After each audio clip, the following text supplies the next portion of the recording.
Hello, Kerala food റെസിപ്പിയിലേക്ക് ഏവർക്കും സ്വാഗതം.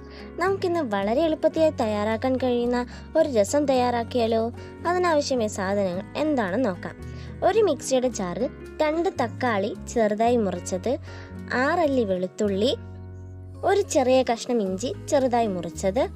ഇനി ഇതിലേക്ക് 1/2 ടീസ്പൂൺ ജീരകം, 1/4 ടീസ്പൂൺ മഞ്ഞൾപ്പൊടി, 1 ടീസ്പൂൺ മുളക് പൊടി, 1/2 ടീസ്പൂൺ മല്ലിപ്പൊടി, ചെറിയ ഉരുള പുളി, 1/2 ടീസ്പൂൺ കുരുമുളക്.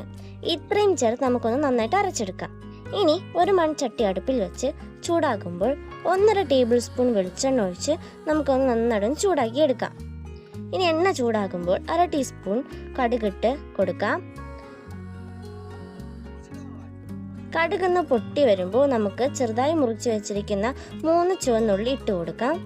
ഉള്ളി ഒന്ന് ചുവന്ന് വരുമ്പോൾ നമുക്കതിലേക്ക് 3 വറ്റൽമുളക്, 2 തണ്ട് കറിവേപ്പില കൂടി ചേർത്ത് നമുക്ക് നന്നായിട്ടൊന്ന് ഇളക്കി കൊടുക്കാം.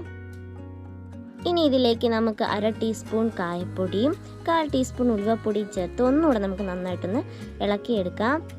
ഇനി ഇതിലേക്ക് നേരത്തെ അരച്ച് വെച്ചിരിക്കുന്ന ആ മിക്സ് ഒന്ന് ഇതിലേക്ക് ചേർത്ത് കുറച്ച് വെള്ളവും കൂടെ ചേർത്ത് നമുക്ക് ഒന്ന് മിക്സ് ചെയ്തെടുക്കാം. ഒന്ന് ചെറുതായിട്ട് നമുക്കൊന്ന് ഇളക്കി കൊടുക്കാം. ആവശ്യത്തിന് ഉപ്പ് ചേർത്ത് കൊടുക്കാം. ഇനി ഇതിലേക്ക് ഒരു പിടി മല്ലിയില കൂടെ ചേർത്ത് കൊടുത്ത് നമുക്ക് നന്നായിട്ടൊന്ന് ഇളക്കി കൊടുക്കാം. നന്നായിട്ടൊന്ന് തിളച്ച് വരുമ്പോൾ നമുക്ക് തീ ഓഫാക്കാം. ഇവിടെ നമ്മുടെ വളരെ എളുപ്പത്തിൽ തയ്യാറാക്കാൻ കഴിയുന്ന രസം തയ്യാറായിരിക്കുകയാണ്. ഒന്ന് ട്രൈ ചെയ്ത് നോക്കൂ. അടുത്ത വീഡിയോയിൽ കാണാം. ബൈ.